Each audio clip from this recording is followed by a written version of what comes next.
Burlington voters on April 1st will have the opportunity to vote for an open select board seat and 2 open spots on the school committee. We'll get to those in just a minute.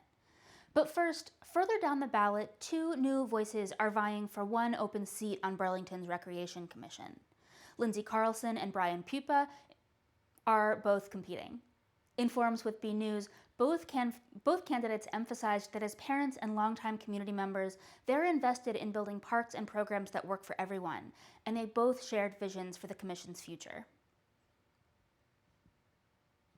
As a candidate for the Recreation Commission, I have learned about the many challenges the Commission currently faces with meeting budgets, maintenance staffing, the location of the pickleball courts, and the reimagining and future outlook of our many parks and fields, including the Simons Playground and Overlook Park.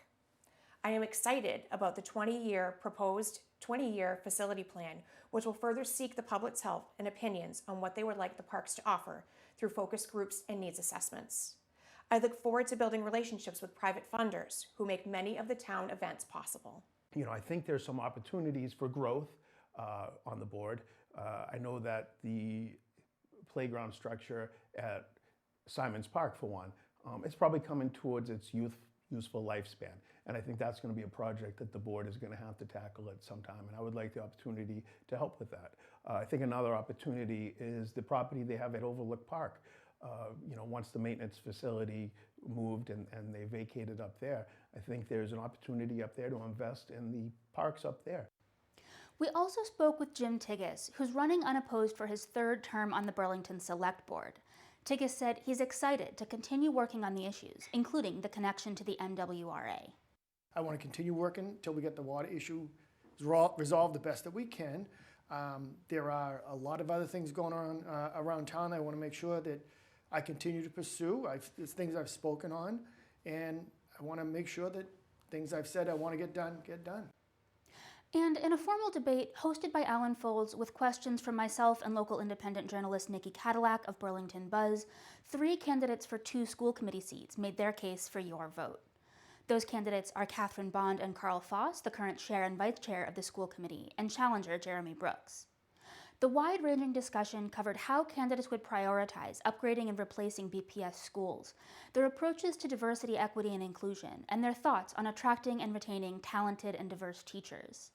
In one question, journalist Nikki Cadillac asked how the candidates would respond to parents' concerns that the district had not sufficiently communicated about an incomplete equity audit and some high-profile staff departures. Jeremy Brooks answered first.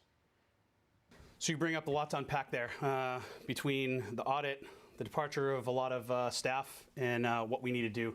Again, communicate, make that communication early, often, because again, bad news doesn't better with time. That's something I've heard throughout my life, and I think it rings true in this situation. If something happens, there's an incident, whether it's a mistake or not, own it, get a get well plan, communicate that get well plan, and just be forthcoming with your information. As much as we would like to have gotten some information out a little bit sooner about the assistant superintendent and what was going on, we couldn't share a lot. We couldn't share anything about that situation until everything was finalized. So I want to make sure that people do understand that there is protocol that we have to follow, and unfortunately that does frustrate people because you're not getting the information, and like you were saying, there are all kinds of rumors that fly, and you want to, as a school committee member, you want to say, this is what's going on, but you're not empowered to do that until we are legally allowed to.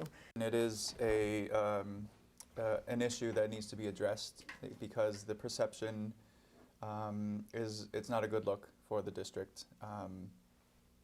In these types of situations, saying too little or not saying anything at all makes it seem like the district has something to hide.